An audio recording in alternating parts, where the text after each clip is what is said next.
Okay, I hope everybody's in. This is Sam, and we're going to start the second part of the college admission seminar today. So there will be a lot of things that I'm going to be covering, and same thing as last time. So if you have any questions, now I unmuted all your microphones. So if you have any question, you could unmute your microphone and ask me the question. All right, so today we're going to talk about the second part of the college admissions, which is going to be mostly extracurricular activities. Now, there is another seminar coming up this week, and you will be receiving the invitation email either tonight or definitely for tomorrow. So for that seminar, I'm going to talk specifically about the college applications. So I'll introduce you like 4 different types of the applications that I talked about before, and you will see the actual like UC application and also the Common App and Coalition App and also the Cal State. And as you will look at those applications in details, then you will know like what you should do in order for you to prepare for the college applications. All right, so today there are a few things that I want to cover. Let's see. Okay, somehow this thing is not working. Okay, here we go. All right, so we're going to do the review of the first part of the college admissions that I taught yesterday and the week before. And then I will go into the extracurricular activities. I'll talk about the college essay prompts today, not when I do the college, the applications, because there are a few things that you should know from the college essay prompts, because a lot of essay prompts have to do with the extracurricular activities. So I'll do that, and then I will have a Q&A time. Okay. So what colleges want to see from your high school profile? Now, these are the things that I did last time. So factors of the college admissions. So definitely for the UCs, and also same thing with the private colleges. Now, specifically the UCs, now academic ranking or your GPA is going to be the most important thing, and that's the same thing through all the colleges, and also the test scores, and these SAT or ACT, AP test scores, and also SAT subject test scores, and then extracurricular activities. They'll also consider your personal and family background, and the personal statement they call it, which is the college essays. So these are the main things that UC is going to be looking for from your high school profile. And these are the private colleges.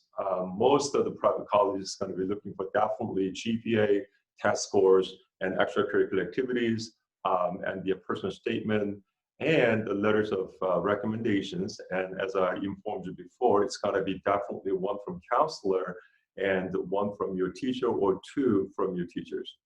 And interviews and demonstrated interest. Now, GPA, it's just a summary of what I did for the part 1. So UC is going to take your GPA from the 10th and 11th only. So that's the A to G requirement GPA. And the UCs, they're going to take a look at your weighted GPA first, not just everything, but weighted GPA.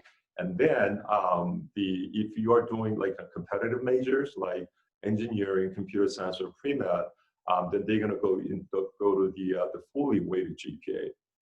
Now, Stanford and UC, they have the same system. So Stanford also will take your GPA from the 10th and 11th, but they're going to consider your fully weighted GPA.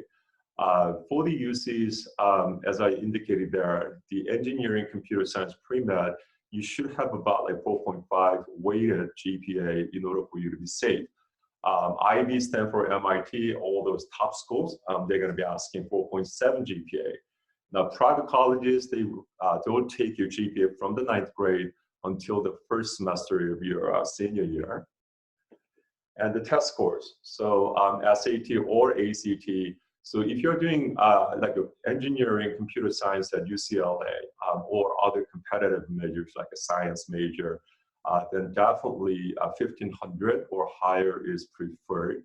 And the ACT score around like 34. But engineering for UCLA, UC Berkeley, 34 is gonna be okay, but for you to be safe, you should go for 35. Okay, and the competitive majors at the UCLA, UC Berkeley, the ACT score around like 33 is going to be okay. But once again, I mean, higher the score, better the chance that you're going to have. Now, Ivy colleges and also hidden Ivies, definitely 1570 or higher. I mean, 1550 is kind of okay, but that's kind of like on the borderline. But if you're like 1570, then you know you're done with the SAT score. The ACT, I would say, like perfect score for like top colleges, but 35 and the perfect score should be okay. Now APs, definitely 4 or 5s on the competitive for the competitive score. So 3 is a passing score, but 3 is not so competitive for a lot of like a high level or like a name brand schools. So go for 4s and 5s. Now SAT subjects, the scores desired are like a 700, 750, but one more time, I mean, if you're doing IB, hidden IB, or you're doing competitive majors at UCs, especially UCLA, UC Berkeley, then close the perfect score. Usually 750 or higher is a good score, but try to go for the maximum or the highest SAT subject test scores. And the recommended SAT subject test, a lot of schools going to recommend you to provide like 2 or 3 the subject tests. So definitely one from math, which is math 2, and one from science, so either molecular biology or chemistry or physics, and one from humanities side, so that's world history, US history or literature, and one from foreign language. So in order for you to do the SAT subject, like except math 2, you should be taking AP classes. Otherwise, the test itself is going to be pretty challenging. Okay. All right, and the other things that the colleges going to be, they want to see are these 4 things. Now, I'm going to talk more intensely about these things because these have to do with your extracurricular activities. So out of all your high school profile, they're going to be looking for your passion, your interest, and the impact that you made, and also the engagement that you had for like your activities. So I'll go a little bit more into more details later on. So the extracurricular activities. So we'll take a look at the college essay prompts first, and we'll start with the UC essay prompts. Now UC is going to give you 8 essay prompt choices, and out of 8, you should have 4 chosen, and you need to write 4 essays, and each essay is going to be 350 words. So the essay prompt starts with describe an example of your leadership experience in which you have positively influenced others, helped resolve disputes, or contributed to group efforts over time. All right, so what this is, and just look at that, your leadership experience. So when you have extracurricular activities and you're just a member of like your school clubs, then obviously it's going to be pretty tough for you to write about your school activity because you're just a member of it. But if you become a leader, and because you're doing much more work and also you're carrying much more responsibilities, then you will have experiences as a leader. So the essay prompt is asking you describe any time that you were a leader over something, or you're a leader of your club or organization in which you have positively influenced the others, helped resolve disputes, or contributed to group efforts over time. So your leadership position is really important as far as your clubs from your high school is concerned. And every person has the creative side or create side, and it can be expressed in many ways: problem solving, original and innovative thinking, and artistically, to name a few. Describe how you express your creative side.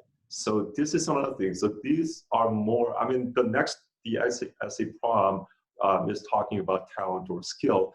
So creative side, meaning that's something that you are like really good at, right? Something you did more than anyone else did, right? So that's the kind of experience that not just the UCs, but many or the most of the colleges which will require you to write the college essays they want to hear about. So here are some examples they posted. So problem solving, original and innovative thinking, and artistically. So any of those is going to be fine. Now, what would you say is your greatest talent or skill? Now, how have you developed and demonstrated that talent over time?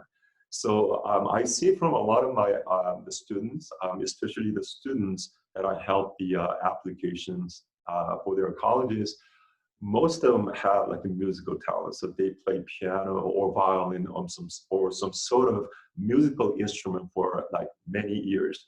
So that could be a talent. Some students, they have magnificent talent in art. So one student that I can remember a few years back, she was really good at the drawing, any kind of drawing. And I mentioned, I suggested or recommended her, why don't you open the like an exhibit and display all your the art pieces, and you could actually sell your art pieces if you don't mind. And when you have that income, then you could donate that income to like charity organization. And actually, I think she did it. So that's the kind of good activity that you can talk about. So what is like your greatest talent or skill? Important thing is, how have you developed that? So when that question is asking you, like, how have you developed that talent or skill? It's not just limited to like how many hours that you practice like every day or weekly basis. What did you do more in order for you to develop the skill? So they want you to be more specific, more than like describing or saying so many hours that I put it into practice. And it says demonstrated talent over time. So what did you do with the talent? Did you just do like a CM test and pass like CM9 or CM10 test? Or did you do more than that?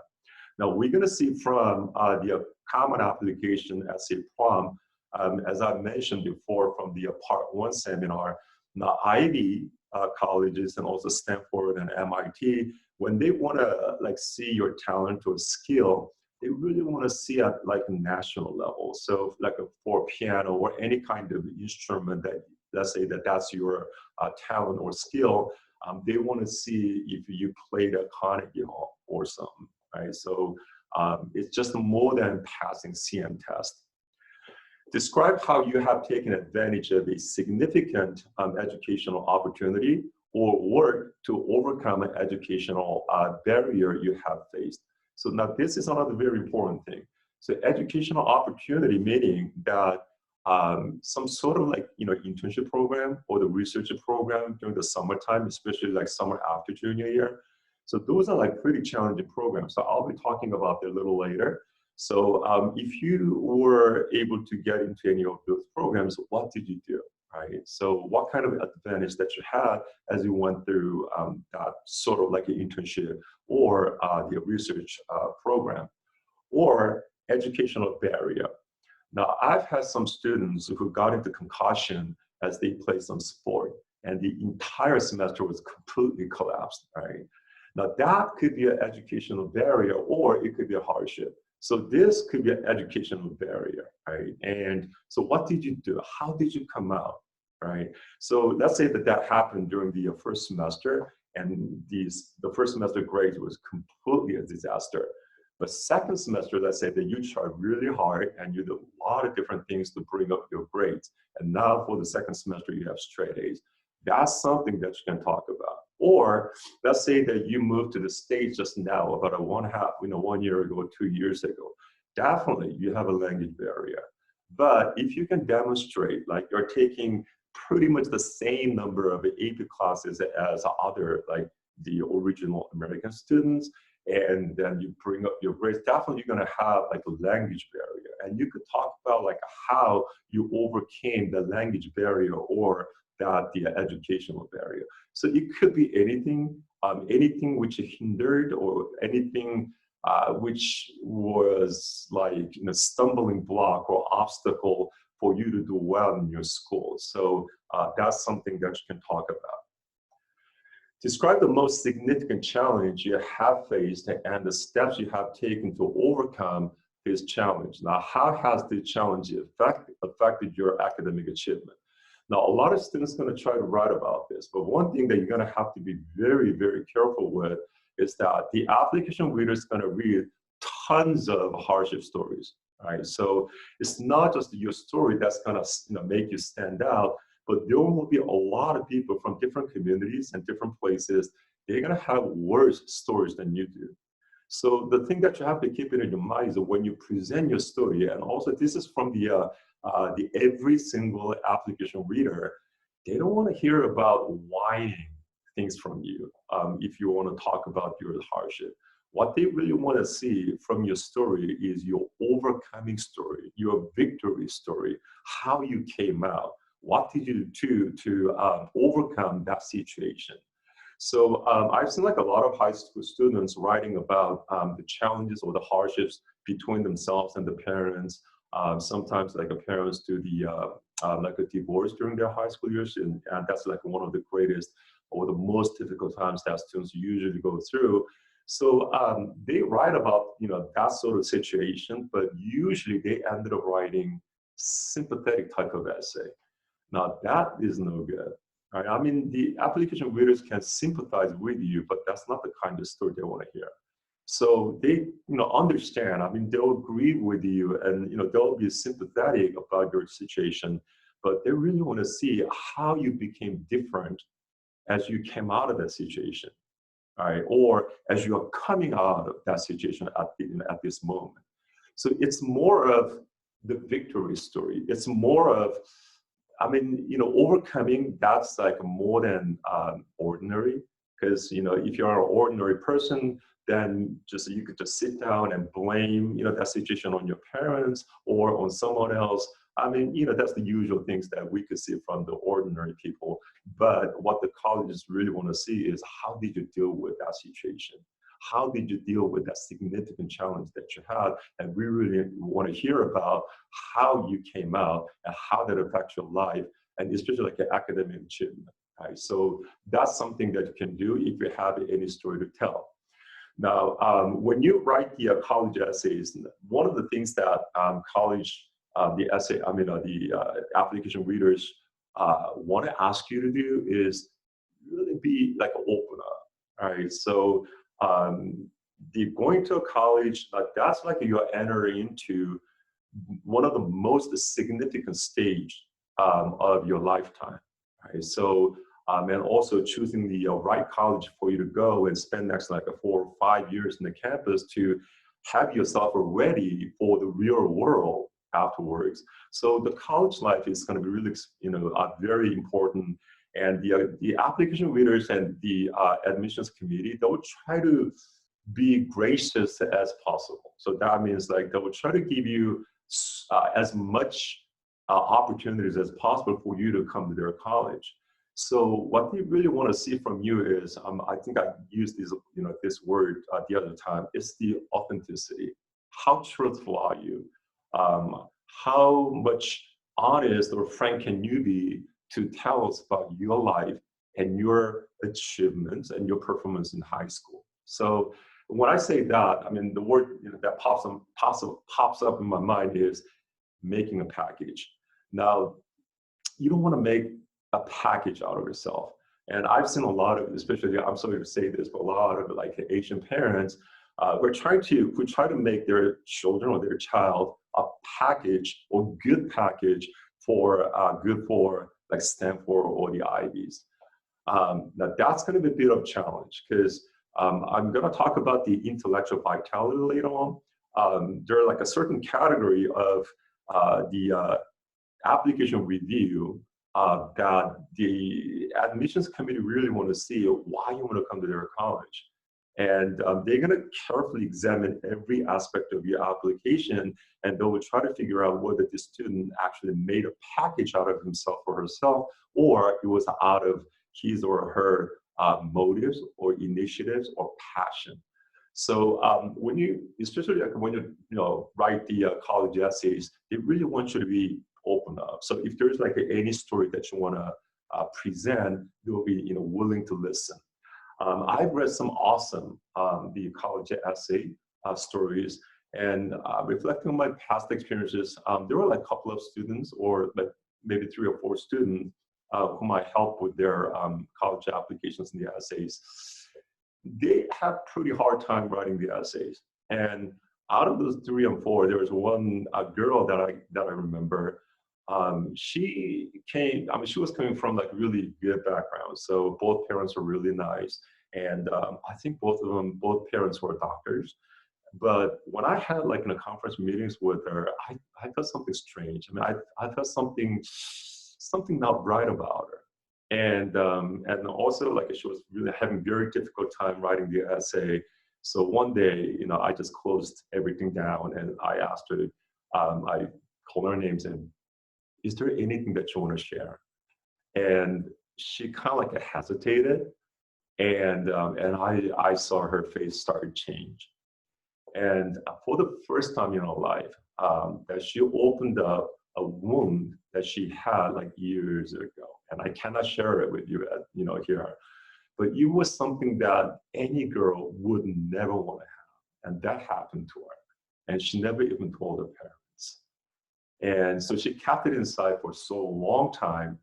And if there was like one other person who knew about that situation, that was the person who heard her and also her best friend. And that was it. And so she kept it for a long time. And so we talked about it. So it wasn't conference meeting time, but it became rather counseling time. And finally I asked her, okay, would you want to talk about that on your essays? And she was a little bit reluctant and hesitant, but she decided, yes, I will. So she wrote about that story, and that was one of the most, not just heart touching, but most powerful the essay stories I ever read. So you need that. So when you talk about like a significant challenge, I mean, you would say like, if parents don't, mom and dad don't look at my essay, they'll be fine. But if you can bring up that sort of story that you have inside of your mind or inside of your life, that'll be really great story to share with your application readers. Now, describe your favorite academic subject and explain how it has influenced you. Now, this is not like you're talking about AP Bio or AP Chemistry. Now, I've seen some students actually wrote something like that. So the reason that I want to go to medical school is because my AP Bio teacher was so great. And as she was teaching the AP Bio, I was so much influenced by her teaching. And now I have very strong interest in biology, and I want to pursue my interest in biology in college or throughout the college years, and I want to go to medical school. Well, that's a good story. That's a good reason. But that essay problem is not asking that kind of answer. So favorite academic subject, it could be bio, it could be like, any topic. But what they really want to see is, what did you do when you say like, I am so much interested in AP Bio, right? So you're gonna have to talk about in more like intensity in a way. That means like it's more than taking AP Bio class. So is there any topic in biology that you choose and you want to go deep, meaning that you would want to do like a lot more research on it so that you could have like some sort of research paper that you can show to the college. So that's the kind of things that colleges are looking for, favorite academic subject. What have you done to make your school or your community a better place? Now, this is going to be a tough question. Now, if you choose this, then that should come from your past the extracurricular experience. So all the volunteering work that you do for either for your school or for any organizational community, if you can continue with that in college, all right? So that means it's not just participating at like this community festival service, and you go there and you be in charge over like one booth, you're cleaning up. It's not. I mean, it's a lot more than those kind of work. So when you have like really good volunteering work, and then you want to continue with that sort of volunteering work in college, then definitely that you could choose that as a problem and you could write about it. So all these things are related to your extracurricular activities, most of them. Now, what is the one thing that you think sets you apart from other candidates applying to the University of California? Interesting, but it's pretty tough to write about. But what they're gonna say, what actually the UC the application saying is that you could actually brag a little bit about yourself, right? So if there's anything that you believe that is setting you apart from other applicants, definitely you could talk about it. But believe me, that number 8, that essay prompt is not an easy essay prompt to write about. So as you can see that many of the essay prompts have to do with your extracurricular activities, and this is one reason the extracurricular, is taking so much place as far as the college admission is concerned. Now, this is from the Common of Essay prompts, and there will be 7 essay prompts that you can choose from, and you have to write 1 essay. Now, some students have a background, identity, interest, or talent that is so meaningful they believe their application would be incomplete without it. If this sounds like you, then please share your story. So you're gonna have to pay attention to some of the words here. Definitely they want to hear about your background, identity, interest, or talent that is like you're so proud of. I mean, you really want to talk about this. However, it says share your story. Story meaning it's not you're going to just talk about your identity or your interest. Right? Story meaning something that you did with identity, interest, or talent. So that's an extracurricular activity. Right? The lessons we take from failure can be fundamental to later success. Now, recount an incident or time when you experienced failure. Now, how did it affect you, and what did you learn from the experience? Now, I talked about this yesterday. So don't be afraid of making mistakes. Don't be sorrowful, or don't feel bad, or don't feel pitiful about the critical error or critical mistake or critical failure that you have in your life. So it is really good thing that you fail during your high school years, then you have like really big time failure in your college or after college years. Right? So earlier the better. So when you have such a story like failure or some sort of like a mistake, the colleges want to hear what did you learn? How did it affect you? Right? What did you learn? And that means how did that incident change your life, change your characteristic, change your personality? So that's the kind of things that you want to see.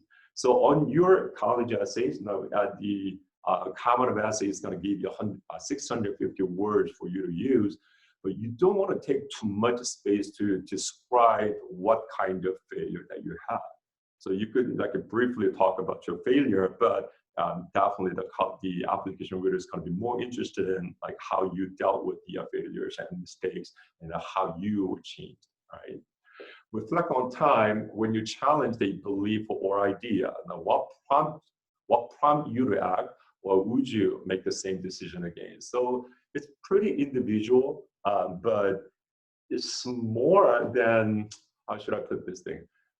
They really want you to be a thinker, right? It's like a lot of, well, I don't want to say it this way, and if it like offends you, I'm sorry, I apologize. A lot of high school students, as I meet with them, they don't think, all right? I mean, I wasn't like they do when I was in high school. The only thing that I was thinking about is like going to college, but it was like, parents could say, what are you thinking? I mean, what are the things in your mind? I mean, why are you behaving this way?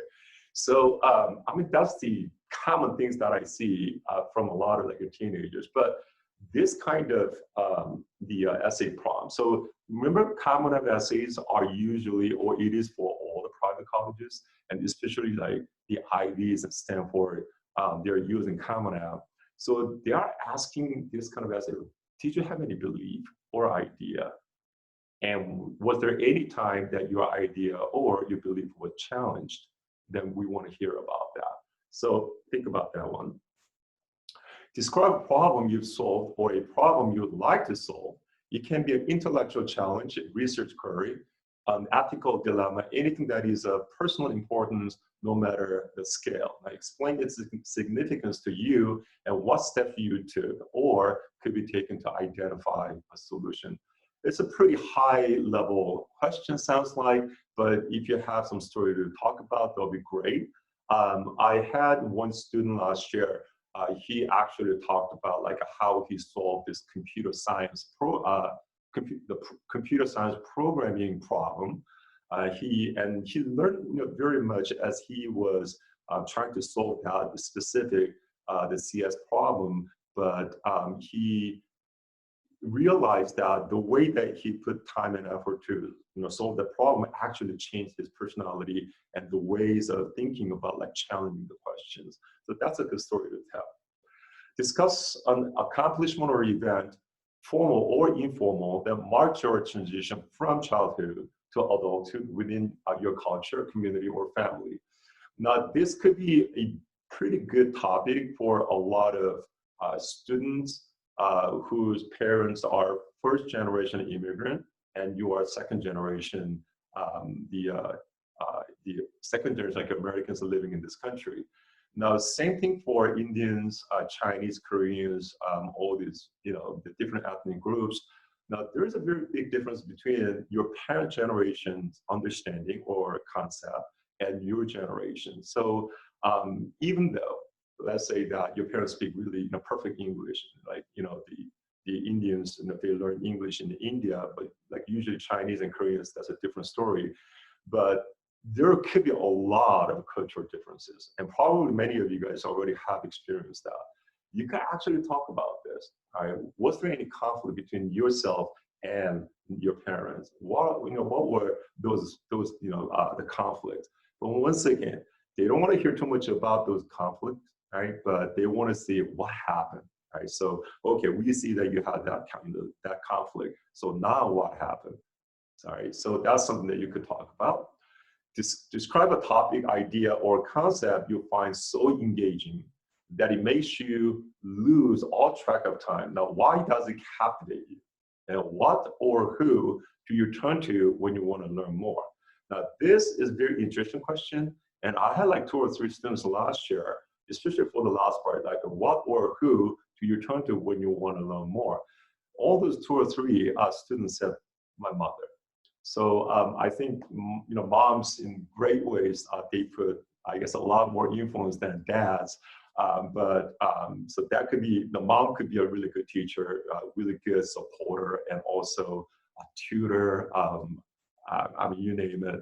So if there's like any topic, idea, or concept you find so engaging, right? So if you have something that you could talk about. So this is another, the aspect from the actual curricular activity. Now, share an essay or any topic of your choice. Now, it can be one you've already written, one that responds to a different prompt, or one of your own designs. Now, some of the students from last year chose this, but this is not an easy thing to do. So if you have some other essay which is like really awesome, that would be great. So out of that, the 7 that you could do, you could choose one. And coalition essay, now they will give you 5, right? And tell a story from your life describing an experience that either demonstrates your character or help to shape it. So, they're asking you to talk about your character. So that's the part of actual curricular activities. Now, describe a time when you made a meaningful contribution to others in which the greater good was your focus. So discuss the challenges and the rewards of making your contribution. So obviously this is not just the academic things, right? So this is more extracurriculars. Has there been a time when you've had a long cherished or accepted belief challenged? Now, how did you respond? Now, how did the challenge affect your beliefs? So again, this is something that you do outside academics, right? It could be related to academic side, but more on like your belief. So it's the extracurricular. Now, what is the hardest part of being a teenager now? Now, what is the best part? What's the best part? What's the best part? And what advice would you give a young sibling or a friend, assuming they would listen to you? Many of my students wrote this for the last year's application. So if you have like some powerful story to share as you grew up as a teenager and you want to share it, then that would be great. And also same thing, submit an essay on topic of your choice. Okay. So as you can see that the extracurricular activities, as you know, the essay prompts, it's more on the extracurricular side than the academic side. Right? So that's why the extracurricular activities are very, very important. So what are the activities that you can do? So there are 6 qualities that you should be considering when you do the extracurricular activities. The first thing is leadership and initiative. So is this student taking assertive ownership? A lot of students do the extracurriculars because parents kind of like force them to do, but it has to be your initiative. So is it a mover or a shaker or just a distant spectator from membership level, or maximize the opportunities in their environment? So you're joining a club, or you're now in a club. Are you just a member of the club, or are you a leader? All right. So leadership and initiative, that's going to be really important. Impactful passion, involved in meaningful activities that significantly and positively affect their family, school, community, and beyond. All right. So when you do the activities, now definitely the colleagues want to see if there was any time that you went up and you put positive impact on the others. All right. So that's important, another important aspect. Achieving excellence, harvesting uncommon results in both common and uncommon activities. So when you do the activities, did you achieve? So meaning like competitions, all right, the state or national level, or did you do more than just drawing art or playing piano or something? Okay, that's achieving excellence. Consistency. Are there signs of never give up or greedy commitment despite facing hardship? So consistency is going to be really important. So remember, like, I think I talked about this at the maybe 1 or 2 seminar sessions last week. If you play sport just for 1 or 2 years, then don't put them on your application. That's kind of like a waste of your space. So what the colleges want to see is you are committed to play tennis, you are committed to play basketball or like football. So any like activities that you do, like 1 year, 2 years is kind of okay, but if you just did it for like a really short time, then I mean, it's just taking the space. Believe me, the application reader is not going to even bother to read about that. So I mean, but if the program is only 1 or 2 years, that will be fine. But we're talking some things that you could have done for so many years, right? So consistency is going to be really important. And as you were doing this activity, was there any hardship? Was there any obstacle? And you overcame that obstacle or that hardship. Definitely, then that's a good consistency. Now, growth and maturity. Is there a progression or stagnation? So did you change? Did you grow as you did this activity? Right.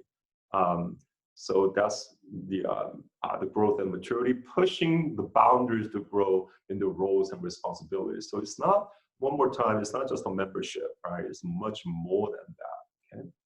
Connection to the future. So activities that reflect impacted majors and careers, such as like STEM, engineering, computer science, biochem, etc. Okay, so connection to the future. So these are the 6 important qualities that you should think about when you want to develop your extracurricular activities.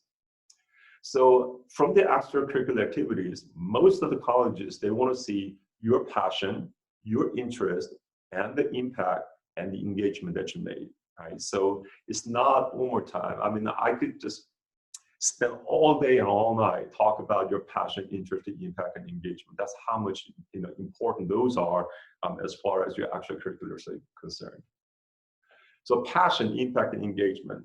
Now, some students find that this is actually from the MIT, the website, and I shared this thing with you yesterday, but I'm repeating it. Some students find room for many activities. Others prefer to concentrate on just a few. Either way, the test for any extracurricular should be whether it makes you happy, whether it feels right for you. So you're gonna have to look for activities which you could do out of your passion, right? If you have a passion, the first thing that's gonna come into your mind is, I'm so excited, I'm so into this because I love doing this, all right? So that's passion. But if there's no passion, then you'll be dragged. Right? You'll be dragged to do that. So I mean, still you're going to do it for so many years, but if you choose that activity to write about on your college essays, the readers, they really want to hear like an excitement. Right? They really want to hear like how happy you were as you were doing that activity. Now, by the same token, some applicants to turn themselves into clones of the ideal MIT student. As you know, the ones who get like triple A 800s on the SAT, fortunately, cloning is still for shit. So they don't want you to be a typical applicant to that college. So typical applicant meaning that you'll be doing so many clubs and you'll have like an officer positions and you will do volunteering work at like CSF, Interact, or like some like what do you call that? The homeless people, like, you know, helping them and all. So those are all common activities. I'm not saying that you shouldn't have them on your list. You could have them, but what college is going to be much more interested in is more than just doing the volunteer work, more than what other people around you like ordinarily do, right? So you're going to have a lot more than just regular activities. So intellectual vitality, as I mentioned this thing before, there is one college out of all the colleges in the States which has this thing as the application review category, and that's Stanford. So Stanford is going to ask you a question about your intellectual vitality. That intellectual vitality doesn't do anything with your intellect, but it's more like, did you have ownership? Did you have your own initiative to do all this? So what they are basically asking you is, well, now we can see that you got 4.7 GPA and you got all these, you know, very strong test scores, and we see all these fabulous activities. Why did you do it? Why did you do it? So for that question, why, and you say, you know, I've always wanted to become a doctor and I always wanted to go to Stanford so that I could prepare myself and go to Stanford Medical School. Well, if you say something like that, I guarantee you, you're going to be rejected. And intellectual vitality, this is so harsh that like 65 or 75% of straight A students get rejected because they didn't or they couldn't fill out this part in the right way, right? So Stanford really want to hear, like, why did you do all this? That's definitely your passion. So it is generally known that Ivies and Stanford and hidden Ivies, they really want to know about your passion. Did you have any passion in your high school? And what are those passions? So passion meaning that it's not just a strong interest, but passion is much more than strong interest that you have in something. Passion is like a motivator. Passion is like an inspirer. Passion is something that you could die for. Passion is that you would take anything for you to achieve that. That's passion. And of course, I mean, you know, it's going to be really hard for you to have that kind of passion when you're in high school. But what they really want to see is the passion that you have, so that they could imagine, they could picture that once they accept you, like Stanford, that you will be on Stanford or in Stanford campus and you will pursue the dream or vision or mission that you have for your lifetime. So that's the kind of students that Ivies and Stanford are looking for, because that's intellectual vitality, okay? Leadership, that's one of the big thing out of the extracurricular activities. Now, leadership is not limited to the titles. So it's not just like the president, vice president, or secretary, but leadership is more like aspiring to be inspirational. So did you, as a leader, did you put impact, this positive impact on your followers? Right? So leadership means aspiring to be inspirational. It means moving on what you are passionate about or interested in to make something positive happen. Becoming a leader is figuring out what specific cause or purpose fascinates you. If you have more interesting or compelling leadership talents or extracurricular involvement outside of your school and or on a national basis, you'll make a difference. So the leadership could be like a leader in your group. All right, so your organization, your team, or your club, and you do like a lot of stuff to make your club better, help your club, the members and all. So that could be one leadership. But did you know that you could be a leader to yourself? It kind of sounds strange, right? But you could be a leader to yourself, and that when you overcome your hardship, right? So it is an achievement. So when you achieve something and on the way, I mean, I really haven't seen that many people who walked on the plain path or straightforward path and they succeeded in their life. Almost like 99% of people that I know of and that I read about, they all had big time failures or big time hardships in their lives, not just once or twice, but so much of it. If I'm not mistaken, Abraham Lincoln became president, but before he became a president, I believe that he had like 17 major failures in his lifetime. Right. So you could, I guess the first person that you could demonstrate or you could show your leadership is to yourself. So you could actually like recognize you as a leader. I mean, it kind of sounds strange, but that's the kind of like the leadership that you can demonstrate against yourself.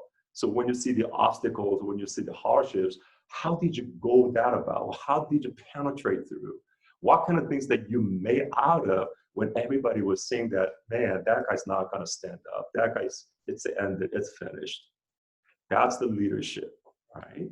So, and also when you have the leadership like that or the experience like that, then you will be able to reach out and help others, especially the people who are going through pretty much the same thing as you already did. You will have like tons of stories to share with them, right? And you will have like a heart for them and you will go after them and try to help and, raise them. Because if you just leave them alone and they're gonna collapse and you have that experience, experience to have of the, having the taste of bitterness, the bitterness of like, being a failure, or the hardship, how that attacked your life or how that destroyed your life. So leadership, in a way, that defines as you reach out to a community and transform the lives in the community. This is how Stanford and Ivy defines the leadership. Right? So you want to tell that story, that sort of story to these schools, and definitely, I mean, if you can talk about that kind of story, that essay is going to be an awesome essay, and every college would love to listen to that essay.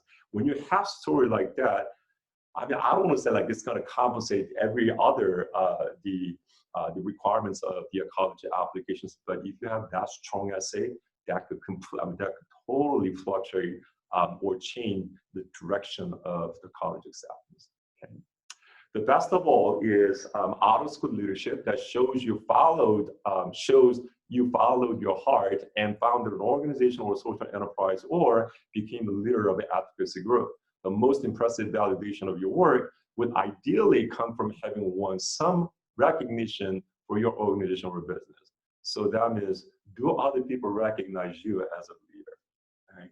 So it's not just a title. So because the Stanford, MIT, Ivies, and all these top schools, they're gonna have tons of people who share or who have like so many different leaderships. Right? So when they read your the applications, they were definitely looking for some standing out story. So this is why the leadership is so much important. And out of your extracurricular activities, every college, this top college uses, they're going to be looking for your character. How are they going to know your character? Well, through your the extracurricular activities and especially your essays. So what are these characters that they're going to be looking for? Initiative, motivation, intellectual curiosity, leadership, influence, creativity, energy, self-confidence, responsibility, integrity. Now, self-confidence is one of the common things that I see from a lot of my SAT and ACT students. During the summertime, many students struggle with the score progress. And when I had like in the conference meetings with them, they use one of the popular reasons is that they get so nervous when they take tests. Well, that's self-confidence. So did you develop your self-confidence? Okay, so that's like, did you, what did you do to like improve or make your self-confidence better or more powerful? So that's another character that you can think of. Respect for difference. All right, now this is something that a lot of teenagers are gonna have a very much big time with. One of the biggest reasons that you're having a conflict with your parents, like so much of like arguments, is because of differences. It's not that like parents that hate you or parents don't like you. It's just the differences of seeing things. You're looking at the same thing, but the perspective that you have looking at this thing could be way different from the perspective that your parents are looking at it, all right? So, because of these differences that, parents could say something very absurd, like to you, and it really doesn't make any sense, and you say, oh, gosh, I don't want to hear about that. Then later on, it just, burst out to the warfare. Well, it's not like that. I mean, it's not that, it's not war, it's more like differences. So did you build up to respect for differences, right? So that you could talk actually about from your, like in the college essays, as I talked about one of the essay prompts. Now, warmth of personality, how can you show this? I mean, there's like a lot of easy ways for you to show that. Did you actually make time to go out there and help homeless people? I mean, did you do just more than just giving like $1 or 50 cents to the homeless standing on the corner of the street, right? That's the warmth of personality. Or you find this student in your school, and he's always like ridiculed, and people make fun of him and all. But you approach to that guy, and you try to be a friend, unless that he was struggling with his grades, or he's got some like really big time like lifetime stories. He's coming from like really disastrous families, and so did you do something about that person? You could actually talk about like what you did, for that person. And actually, I had one student 2 years ago who did that. So that's where like a warmth of personality. Respect accorded by faculty, respect accorded by peers, emotional maturity, reaction to setbacks, concern for others, sense of humor. These are all considered as the items for the character, right? So definitely the college is going to be looking for any of this. Now, as far as the extracurricular activities are concerned, there are common activities and uncommon activities. And believe me, out of 100, I would say about like 75 or 80 students do common activities. They don't have that much of like uncommon activities. If you just do the common activities, right, then there is a very good chance that you might get rejected from some of the like popular schools. So you're gonna have to go for some uncommon activities.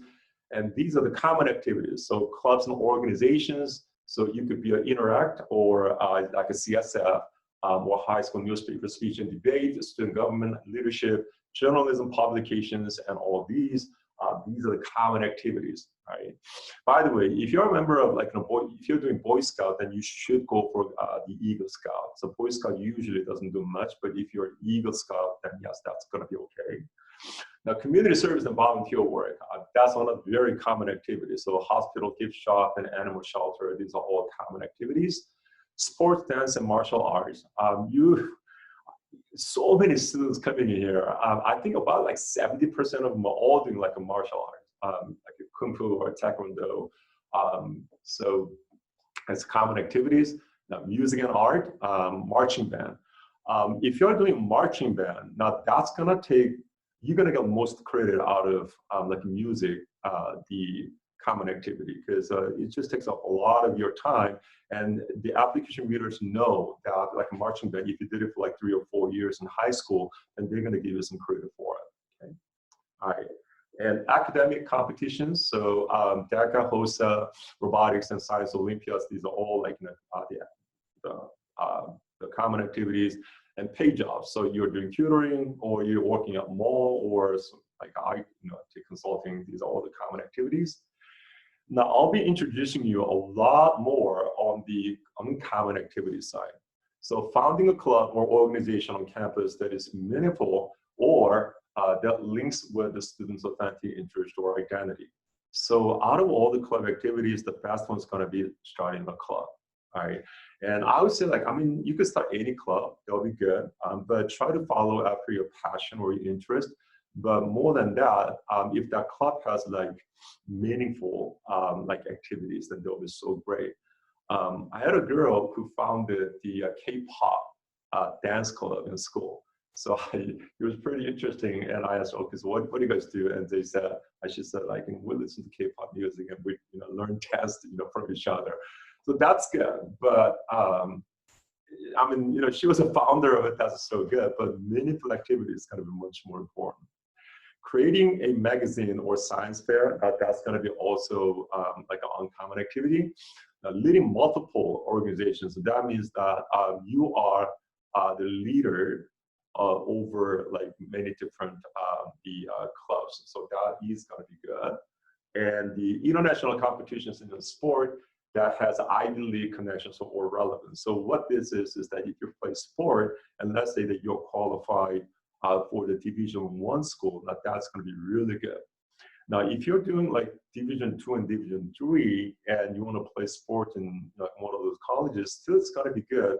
But admissions process is not going to be different from the regular decision applicants, right? So, but if you are like a Division I, the qualifier, then the admission is going to be a lot easier.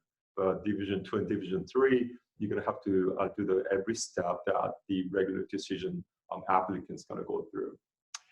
And a difficult life story that reflects diversity recruitment issues and working to pay bills or to support the family. So when you have a paid job, and if you can show the colleges that you actually supported your family with like paying bills or something, then that will be good. For the hospital volunteering, I mean, that's the one common thing, but if you become a shift leader, now that's a different thing, right? And teaching computer classes, a library, IT helper, youth court, defense jury, or the LIF, and the refugee camp volunteer, learning sign language to help children with disabilities. Now, these are more like uncommon activities. Learning programming languages, and also worked out the parents' company created an app downloaded by thousands of users. Microsoft is certified, all these are uncommon, and started your own business or nonprofit organization. You know what, seriously, you should think about this, you know, starting a nonprofit, right? Or let's say that you're really talented or you have very strong interest in business. Now, why not starting a company? I mean, because I had like quite a good number of students, in fact, here, and also when I was down in Southern California, there were actually some students who started their own business. Right? So if you are like want to become a business person and you are targeting like maybe like UC Berkeley Business School or Harvard or UPenn, then you should consider that. Now, these are standing out activities. So what are standing out activities? It's more than uncommon. So if you do like math and science contest programs, writing contests and other academic competitions at the state, national, or international level, and some educational programs, I'll be talking about that later, and research opportunities, same thing, and university summer programs, and publishing a book, article, poem. Now this is really, really good. So if you're like talented writer, definitely consider that. And achievement at the city, state, and national level. Now, these are some programs that you can do, standing out activities. So Stanford has education program for gifted youth, and UC Berkeley ADDP program, and Johns Hopkins CTY, and the National Youth Leadership Forum. Now, that particular one, you still can do it, and you could check out more about that in College Board website.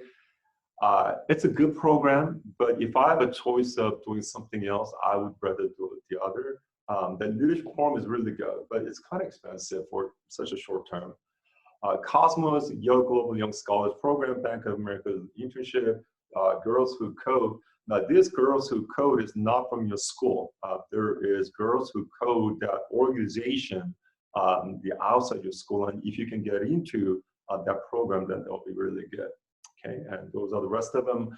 And playing or touring with a professional music group. So this is what I meant by like the IBs and Stanford, they're going to be interested in that sort of your music performance. Okay. Academic research, laboratory internships. So I'll talk about that later. And STEM, the science, technology, engineering, mathematics. The STEM program is going to be offered by many colleges and also the like private organizations. Now, Summer Academy for Mathematics and Science, so that's SAMS, the Carnegie Mellon University. So if you're strong in math and science, then definitely you should try it. And there are some other programs. Now, all these programs gonna require applications, definitely applications, and your essays sometimes, and one or two teachers' recommendation letters. Right. So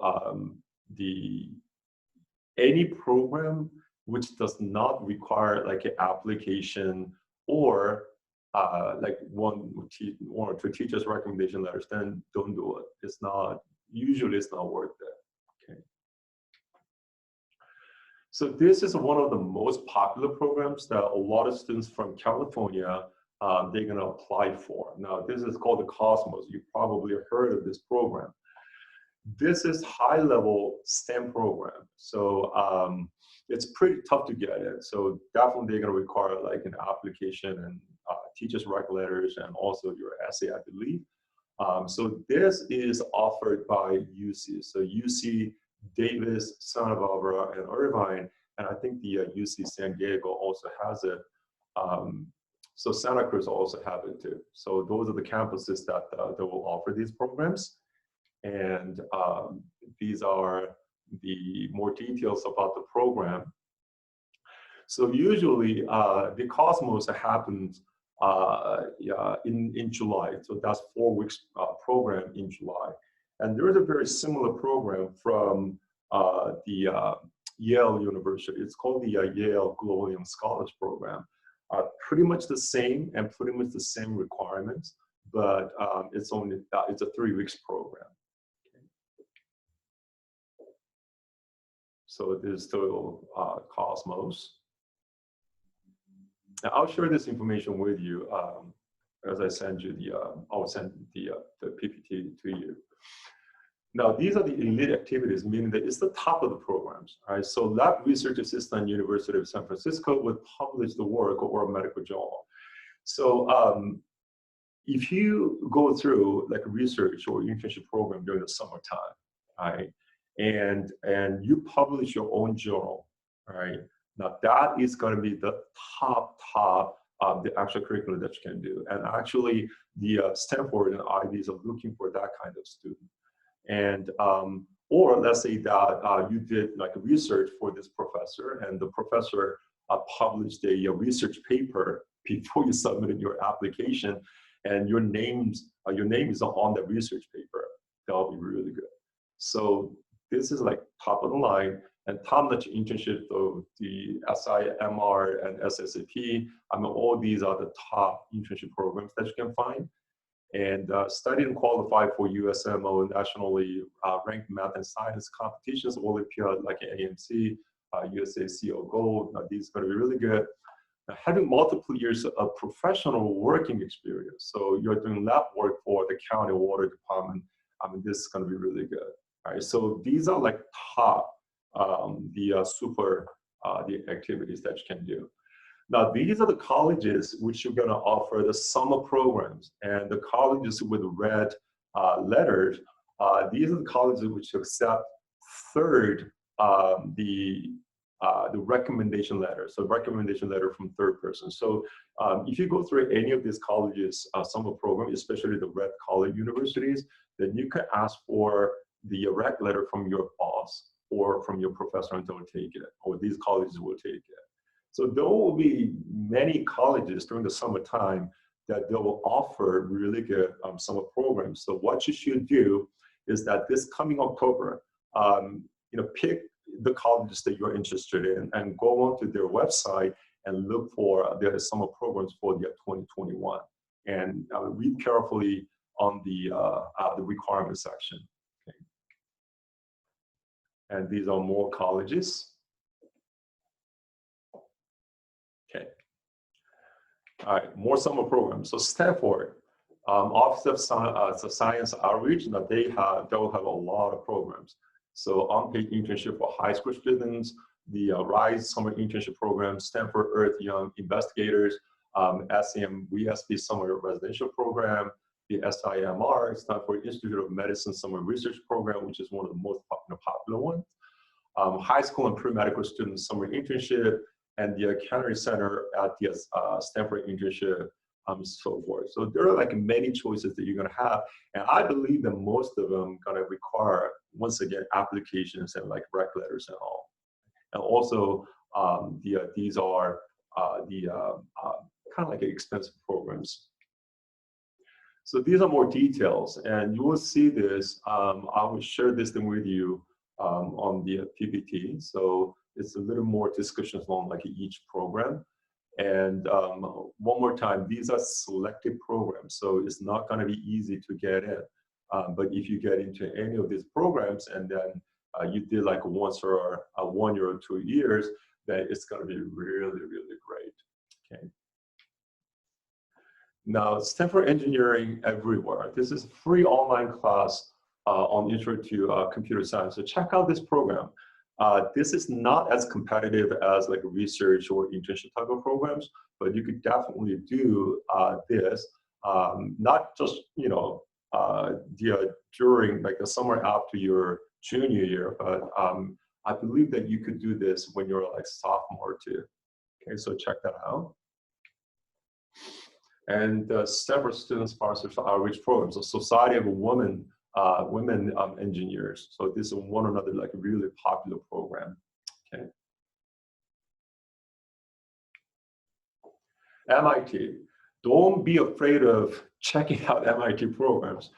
Yes, their programs are pretty tough, but you should try it, right? So don't be afraid of like filing the application. I mean, don't say like, no, I'm not gonna get in, you know, so it's gonna be just a waste of the application fee.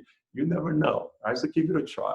So the MITS, the Minority Introduction to Engineering and Science program, and RSI, probably that's one of the most popular program or famous programs. And the Women's Technology program and MIT Launch and Summer Science program. Okay. And other science and research programs, Boston University Research and Internship Program, Clark Scholarship Program, Clark Institute. Now they're gonna have their many different programs, especially like in the computer science and like engineering related. So check that out. And Garcia Summer Program, High School Summer Science Research Program. That's from Baylor University. The Baylor is a very good school for biological science, and if you want to become a doctor, then you should consider that school. And also Baylor, they offer a BSMD program, which is Bachelor's of Science and Medical Doctor program. There actually are many colleges which will offer the BSMD program. Now, BSMD is like 7-year program, the medical program that after you finish like 7 years of that program, then you would become a doctor. And a lot of colleges which offer BSMD program do not require MCAT test. But it's pretty hard to get in though, right? And also there's some conditions if you join like a Baylor University. I believe like after graduating from Baylor, the BSMD program, that you have to commit yourself to work for the Baylor Medical School, the Baylor Hospital, right? So there are certain conditions, so you need to check out those. The High School Honors in Science, Mathematics, Engineering program, that's from the Michigan State. And International Summer School for Young Physicists, right? That's another one. So if you are interested in physics, then definitely check that out. And Secondary Student Training Program from University of Iowa, that's another like popular summer program that you can do. Now, some of those programs are not that competitive, or it's not as hard as like the other like Stanford or MIT programs. So definitely you should check it out. Now, these are from the UCs. So the High School Summer Research Program from UC Engineering School, and also University of San Francisco, they will have biomedical research and internship program for the 11th and 12th graders. So definitely that. By the way, a lot of summer programs, because of the intensity and because it's an internship or research, so obviously lab works are involved. So you have to be 16 years old. So if you're not 16, then you have to wait until you become 16. So either like 16 years old or if you're like 11th graders, then you'll be okay. Now, this is a virtual labs made at Media Library. What you can do with this is that you could actually take some courses through this organization, right? So this is not like the high school biology, right? So, check this out. And if you're interested in, then make a contact and you could take some courses and more descriptions here.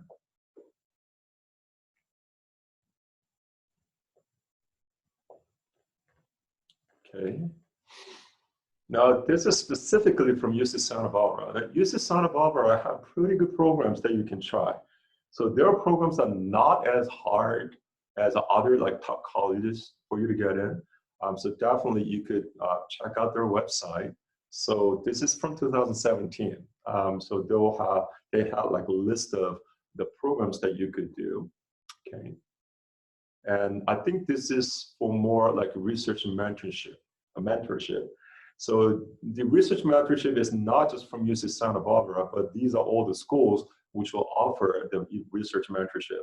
I strongly recommend this program. I mean, you know, you'll be learning a lot, right? So it is costly. It's going to cost some money, but it's worth the money. Okay. So these are the programs from Santa Barbara. So the programs that you can do is a pre-college programs, a research mentorship program, and Science and Engineering Research Academy, Early Start program, academic and the enrichment program, and also enrichment program.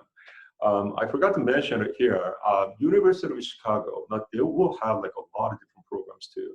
And also, if you wanna study like the pre-med in college, then check out Johns Hopkins.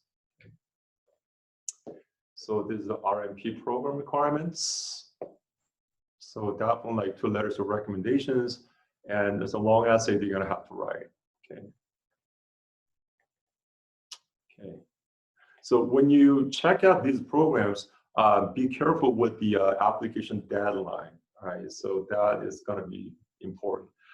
This is from the Arthritis Organization, and they have this special program, and definitely you could check out this.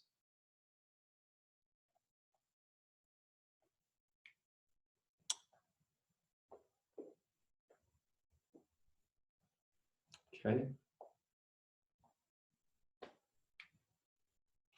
And this is another program in San Francisco. It's called the Exploratorium in San Francisco. And this is actually paid position. So you can see that high schoolers apply and they get a job, and they help the kids coming in. So you will explain the things that in the Exploratorium. So you could definitely, it's not as challenging as others, right? But let's say that like you really didn't get into any of those like challenging programs, then this is some of the things that you could think of.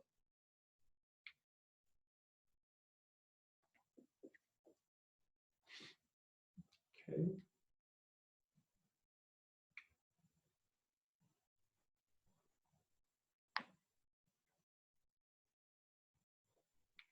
Okay, so much for this. And also at Cornell, there's another good one, right? So it's a good paid summer program, right? So definitely, if you're qualified, go for it, okay?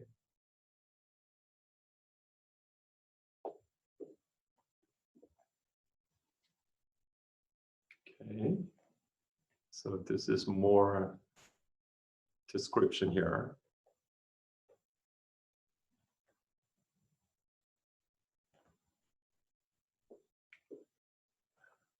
All right, now this is kind of like unusual because there are many summer programs that you can do if you are doing like engineering, computer science, or pre-med. But there isn't like that many opportunities that you can do if you wanted like a business or like a finances or some other type of the majors. But the Wishbone organization, they do provide this macroeconomics and current economic issues. Now, these are pretty expensive ones, right? But I want to recommend this program. I know it's going to cost you a lot of money, but you will be learning a lot, right? So if the parents don't mind, like sending you to this program, then definitely it's going to worth your money. Okay.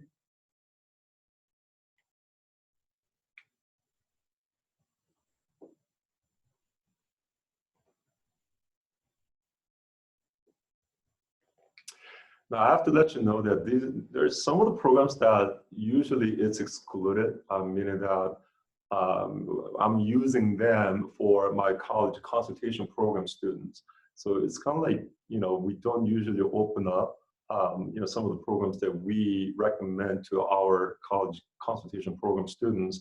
But because this is a special time that we're going through the coronavirus crisis, and you guys are staying at home, and you don't know what to do. So I'm introducing you the programs for the next year if you're a sophomore right now.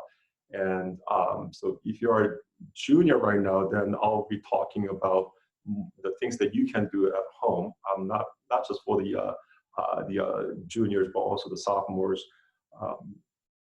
So the information that I'm releasing, these are the ones that I usually don't share with the students or outsiders. But just take a look at this, and if you belong to any of these majors, then definitely try to contact those organizations.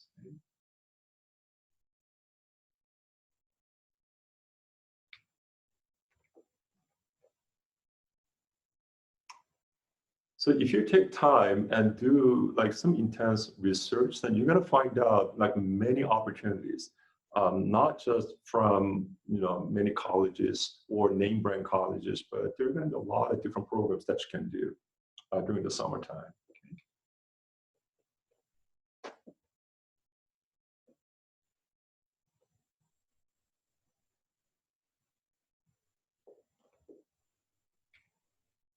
Hospital volunteer, it's so obvious. So it's a local hospital.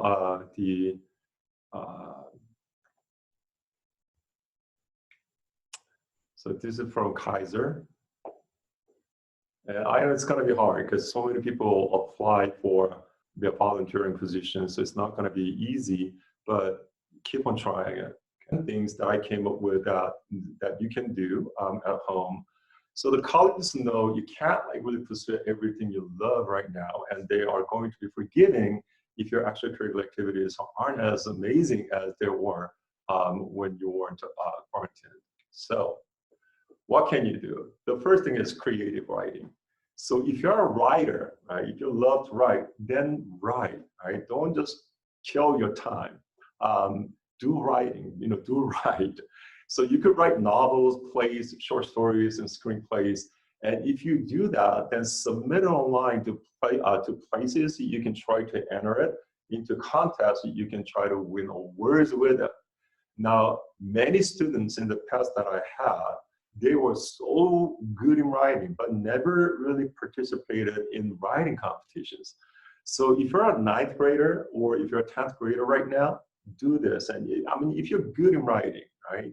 So, or if you have strong interest in writing, then just go for this. And short stories published in the anthologies in school, that's one true story. And the literary magazines that accept submissions from teenagers. So look for that sort of organizations or the companies which are looking for a teenager's work. Right? So the first thing that you can do is creative writing. Second thing, journalistic writing. Now this is different from the creative writing. So blogging and article writing. Right? So if you have your own blog, that's going to be fine. Do write. Start writing about something, okay? And especially there are so many different issues going on right now because of coronavirus. So instead of listening to news or something, share your thoughts, right? So start writing something. You can write like a journalist from home. You don't have to go anywhere, right? And this is like a wow factor. The potential activity for a lot of students, especially if you're interested in journalism, and you can get published in a local paper. So write the do the journalistic writing, and then contact the local newspaper or magazines, and talk to people there and ask them if you can submit your writing, your article, and who knows, it could be published. Then that is so good for your application. And look for programs that support teen reporters, right? So the companies or programs or any institutes that support teen reporters. And so you could do the journalistic writing. And some newspapers have a column where they support teen reporters, and they solicit entries from people who are in your age group. So you're gonna have to make a little search around, right? So do the journalistic writing. Video blogging. Now, this is another interesting that you can do. Is there an idea that you can pursue, right? Now, can you make videos about something in particular? It could be anything, right? It could be like how to make a computer or how to cook something, anything that you're good at. I mean, you know, the other day I was cooking steak and I checked out like YouTube. Oh my goodness, there's like a tons of the videos like how to make the filet mignon. Right? So it was really interesting. Even like cleaning the electric stove. And I tried to clean it. I mean, just the things did not come up, and I was frustrated. And I checked on YouTube, and you wouldn't believe like how many people actually put the videos up about like how you can clean the electric stove, you know, all the dust and everything. So make your own videos and, you know, put them on the YouTube. And if you have like thousands of people coming in, viewing things, that would be really good for your essay, first of all, extracurricular activities. And colleges will see that. They'll check out the video, right? So, and also, can you make a tutorial series of videos that have a particular purpose or that helps someone or they do something? So, same thing, coding, right? So, if you're like really good in coding, then you could, you know, you can make the like teaching or tutorial like a series of like, you know, coding, right? So, there could be like many topics that you can think of. Or you're a good builder, right? So, I mean, I don't mean like building a house or anything, but let's say that you can make things, then why not? Why not making that sort of video? Now think about your audience, like how you can create value in the world and what kind of information could you share with people that would be helpful or useful. So what, you know, this is saying is like, yes, there are so many people out there and they just don't try something because they don't know how. Right. So what you're doing is by providing you video to like help them initiate their interest, right, and also help them teach like how they could, you know, do certain things. So video blogging, that would be, you know, pretty good idea. Composing music. Are you good in music? Did you pass CM level 9 or 10 test, piano or violin? Then, you know, do some music. Or you could play piano and make the video and put it on the YouTube. Don't be shy, don't be embarrassed, right? And there will be a lot of people who will be so devastated. And, you know, just one, I mean, your music, who knows, that could like impact that person. You know, you could comfort that person who just happened to listen to your music. Actually, I found this amazing, the music, the video clip from YouTube. And you could actually copy and paste that via link. You cannot copy it or click it from that, the PPT that that I will share with you. So copy and paste it, and then you will, you know, show you the music. So this is like from Nashville or the choir, I believe, and it's amazing. It's like all these members are at home and they were singing this one song and they made like a whole big video. And I thought that was a really good idea for you guys to do, right? So many people devastated or they're like, you know, going through a really hard time. So pick a like a really inspirational or comforting song and you talk to your friends and try to figure out like how you can make it from home. And so make a YouTube video and put it on the YouTube. Right, so that I think it's going to be a really good idea if you can do it. And the next thing is art. Are you good in art? Right. So if it is a physical art, painting, digital art, do something. Right. So if you haven't been able to do a lot of art because of the school and all, now is a really good time. So that's going to be really good for your extracurricular activities. That's more like standing out activities. Right. So when you say that you learned art for so many years, definitely the colleges want to see the pieces, your art pieces. So you could actually talk about the art pieces, or you could upload the picture of your art pieces on the application, the cloud. All right. So do something about your art. Painting, if you're good at painting, why not?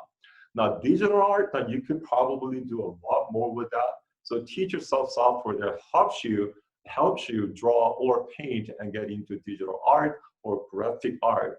So the knowledge that you have, just don't stop there, but do more about it. So there are some free art programs that you can do. So there's GIMP, Inkscape and all these things, go and do it. Now, I was talking to one of the parents the other day, and I think it was like yesterday or sometime before. If you're really good in playing games, video games, right, try to make a game, right? Don't play game too much of it, but try to make your own game. I know you're gonna have to know like software, also platforms, but let's say that you make a pretty challenging game and you put it on YouTube, and there are like a lot of people that, having interest in your YouTube video, and you actually, if it is like, you could sell on the market, so you put them out on like Google Store or Apple Store. I mean, that's going to be awesome. All right, so don't waste your talent, don't waste your gift, but go beyond this safety zone. Okay, so that's the thing that you can do. Scientific experiments. So anything that you would bring the school science fair. So are you interested in some sort of like chemistry, bio, or physics? Then do with it. So scientific kind of robot experiments, so build robot. Actually, some students did this. So this one person built robots that fry eggs and do other random tests around the house. Can you do that? All right. So since you have a lot of time, why not like thinking about like doing that sort of thing? Build rockets. You could buy kits, right? The rocket kits, and build it. And I think you could try it out like the backyard if you have it. Then that will be so good, and you could talk about that on your college essays. Chemistry research. Now, student who did research for some particular questions about global warming. Now, there was actually one student who did this, right? And then the research was really good that she got into one of the prestigious schools, right? So chemistry research. Now, you can get chemistry lab stuff on the internet. Try to answer these questions and run experiments. So do your own like research on global warming or like even coronavirus or some thing. Okay, so this is scientific experiments that you can do at home. Remote volunteer work. So it might make for any more interesting essay than real volunteer work, but hey, it can't go anywhere, right? So, but without having any volunteer work for this summer, now you're doing it from your home. That would be great. So how do you how do you do volunteer work when you can't go anywhere? Let's think about it. Right? So one of them is like remote tutoring for elementary school students from underprivileged community.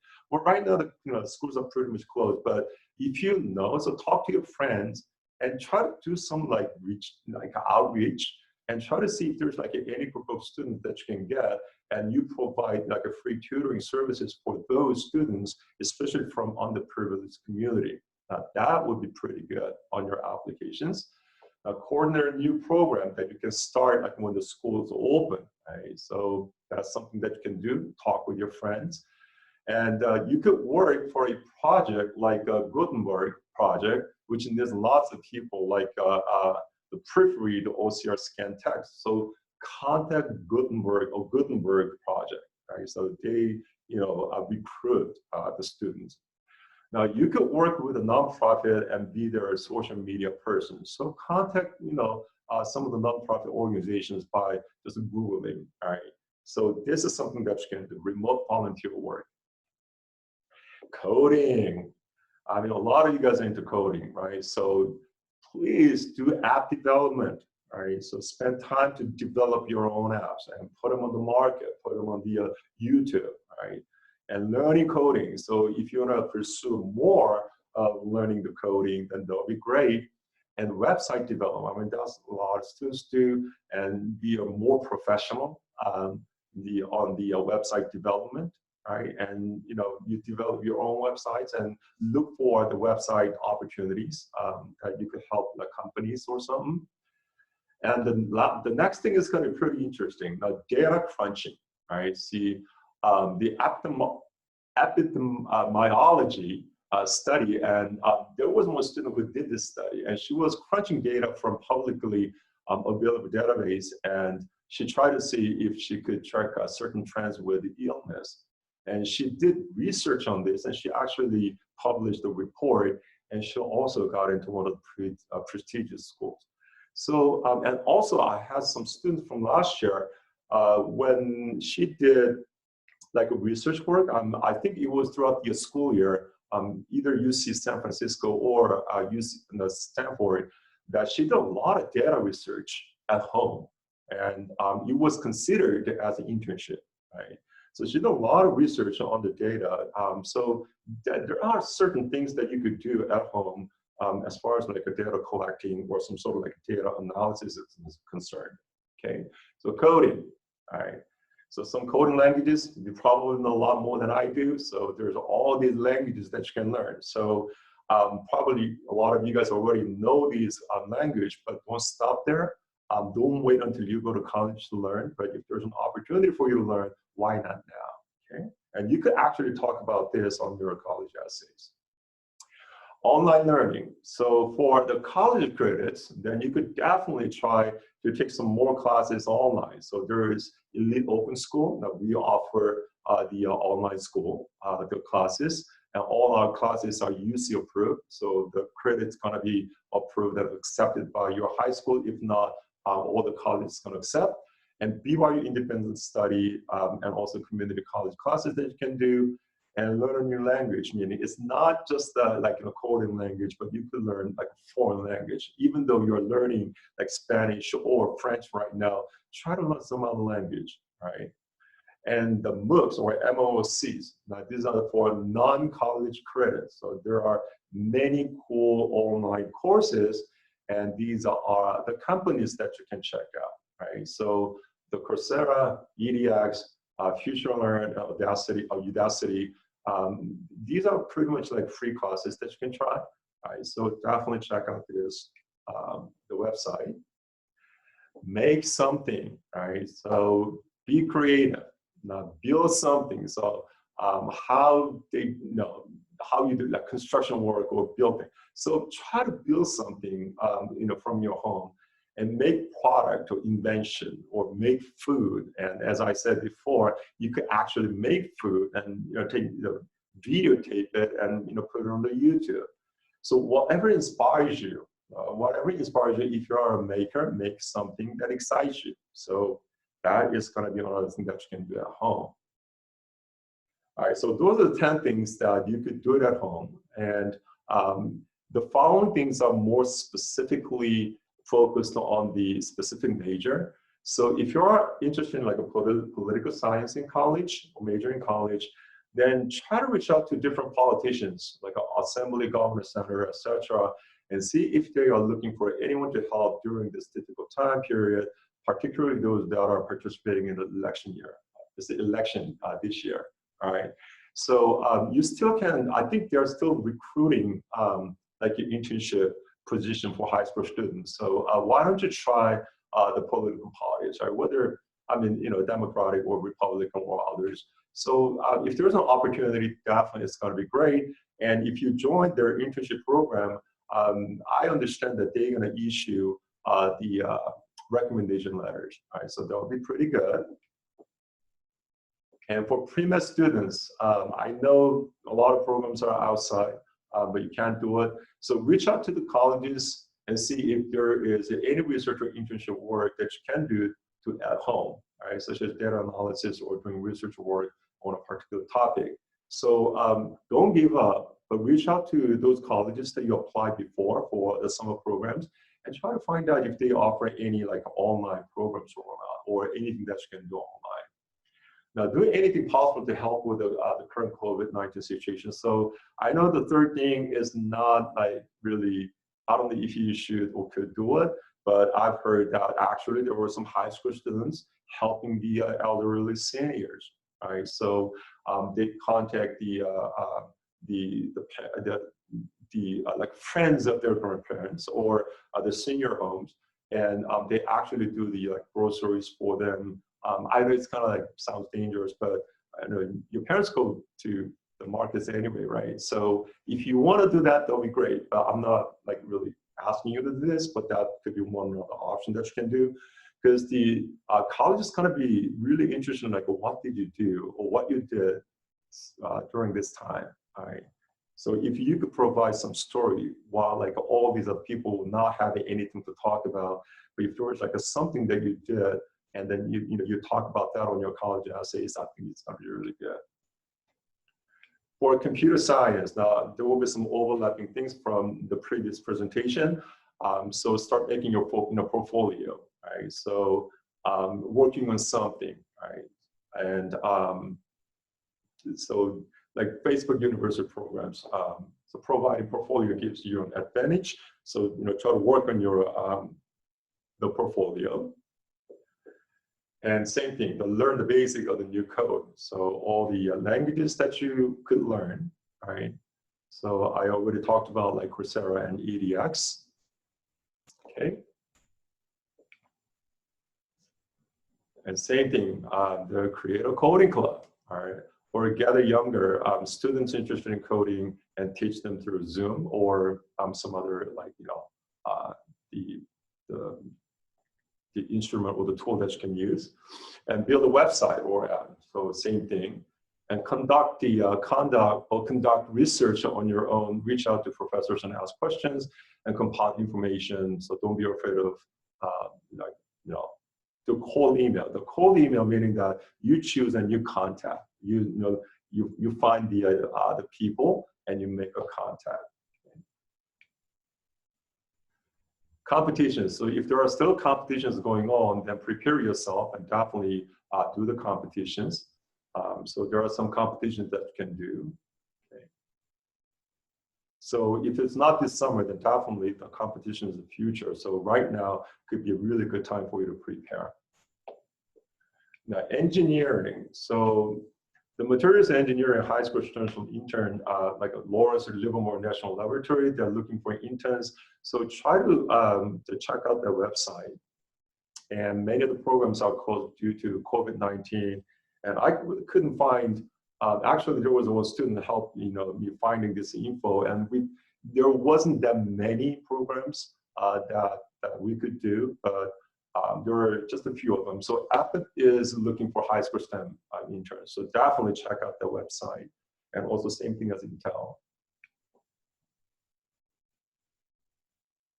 And computing STEM related fairs and competitions. So enter competitions or look for competitions beforehand and start to prepare early, especially sophomore and juniors. Okay. So there are all these kind of competitions that you can do. So obviously there is a wide variety of majors in engineering, and most of your research involves lab work, which is not readily available because of the coronavirus. But you could do some remote the research, right? And also compiling your ideas and researching into one and showcase this. Okay. So this is basically the preparation. So a lot of programs, the challenge of program is going to ask you to have certain requirements, right? So if you have to take like AP classes, then you should, right? And they might want to see the AP test score, right? So definitely getting 4s and 5s is going to be important. So that could be like one other reason that you should do so many APs, right? So because some of the challenging programs, definitely they want to see like a high AP test scores, and the number of APs is going to be important, okay? And same thing with the Math 2 SAT subject test scores. These are all important things. So like preparing yourself is going to be really important for those challenging programs. And business, now more difficult because like most business related internships such as finance, banking, accounting, management, and marketing don't consider high school internship. So, but the sites that I will share with you, please check those out. But these are more like intense, internship. But these are the things that you can do. All right. So, data analysis. One more time, this is a common tool and skill required for a variety of business-related fields, no matter what it is, and because business always works with a large amount of data. Now, this is actually from a student who is a junior at the UPenn. She is like a business major right now, and I got help from her because I want to find out like what kind of like opportunities that the high school students would get, or they could do if they want to apply to UPenn. And these are the information that she shared with me, and I really appreciate her like time to research and all. So these are the things that you could do, even though like you're doing business. like learning Python or are commonly used, so you should know the language and master your Excel or the Excel and PowerPoint skills. This is going to be really important because once you do the business program in college, you're going to be using a lot of Excel. All right, so mastering your Excel and also PowerPoint. I mean, you do a lot of presentations. So if you become like a master of like PowerPoint, that's going to be really great. And create a blog, analyze the current stock market, and even updating it weekly. All right, so this showcases your ability to work with building a website as well as your strong interest in finance. Now, this kind of work is going to be really, really good on your applications for the college. All right, so this is more like the time log, meaning that you're doing research and you're making all these things that you did, you're logging them. Right? So you could show and you could talk about this on your college applications. Now, if your interest lies in marketing, creating a blog on the Instagram page or Facebook page, and updating and sharing it is an amazing way to showcase your initiative and interest in this field. Okay, so when you have those, and you could use Facebook or the Instagram to share your work with the other people. And in fact, when you put some emphasis on your Facebook or your Instagram, the college admissions is going to check your website. Check your Instagram and check your Facebook, right? Or even like if you have your own blog or your own website. And again, take online classes. So there are many classes on business administration, management, marketing, and finance. So check out those websites. So once you go to the Coursera, then definitely, yes, you'll find those classes available. So the business schools such as Wharton and Haas. So if you can take any of those classes, that would be great. So business, a strong foundation in statistics and math is preferable, as most of the time you are dealing with numerical quantitative data. So solidify your understanding of statistics and calculus and economics, right? So if you're not too strong in math, this is going to be a really good time for you to review and re-study the math. So whether you're taking like an Algebra 2 or pre-calc, right? So you're struggling with those classes, as I mentioned like some time before, like the other days when I did the seminar, please go back to the first semester material and re-study those, because strong math, I mean, it's going to be really good for pretty much like most competitive majors, right? So make sure that you learn, and if you need help with math, then we provide a tutoring service, or you have your dad is really good in math, your mom's good in math, then ask help, right? So be strong in math, and that recommendation is very, very powerful. Now, learn about and prepare for future entrepreneurship competitions. So tying entrepreneurship initiatives with the business aspect is a great way to show your passion, interest in venture capital or startups. Right? So these are the competitions that you can do: Diamond Challenge, Genius Olympiad, the Blue Ocean Entrepreneurship Competition, and NFTE World Series of Innovation. Right? So try those. So these are unique activities. Right? So this is going to be wow factors. So a lot of students have, or parents have the question about the summer programs that we have. Now, if the coronavirus continues, then all our SAT and ACT program is going to be remote. So we're going to have all online classes.